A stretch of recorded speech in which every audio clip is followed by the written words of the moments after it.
In de raadzaal gingen leerlingen van diverse basisscholen vrijdagochtend met elkaar in debat. Inmiddels is het al de 10e keer dat dit kinderdebat georganiseerd wordt. Het is ontstaan omdat de gemeenteraad graag meer in contact wilde staan met jeugd en jongeren. En een van de ideeën was om met de groepen 7 en 8 van het basisonderwijs hier in het gemeentehuis zo'n debat te organiseren. Dus dat is vanuit de raad zelf ook gekomen. En waarom is dat dan belangrijk om de jongeren daarbij te betrekken? Nou ja, weet je, je bent niet alleen op de wereld. En dit is natuurlijk nog wel een leeftijd dat kinderen toch een beetje rondkijken van ja, wie ben ik?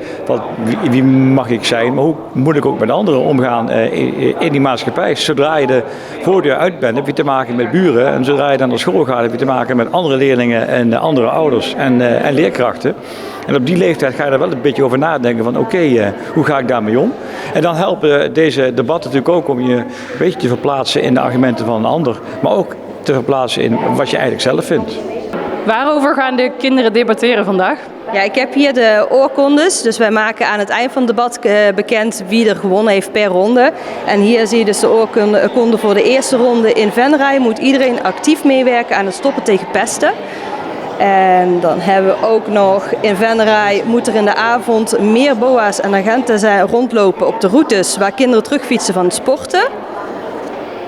Deze vond ik zelf een hele goeie. Ouders mogen geen foto's of video's van hun kinderen online plaatsen zonder toestemming.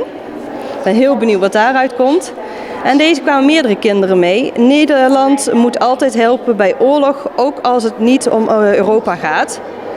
En deze nog. In Venray moeten meer chillplekken komen voor jongeren, want na schooltijd is er weinig leuks om te doen.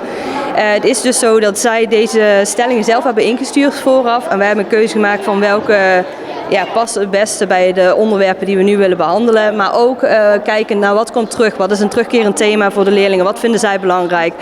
En jullie doen dit nu al een aantal jaar. Merken jullie dat de jeugd meer geïnteresseerd raakt in de politiek? Nou ja, het is lastig om dat heel hard te stellen. Maar kijk eens naar de gewone gemeenteraad. Daar zijn 1/3 van onze raad is onder de 30. Nou goed, dat zijn natuurlijk geen leerlingen van de basisschool. Maar dat er een behoorlijke verjonging in de politiek heeft plaatsgevonden, dat kunnen we wel vaststellen. Uiteindelijk werd de klimboom uitgeroepen tot winnaar van het kinderdebat. Tot zover mijn argumenten.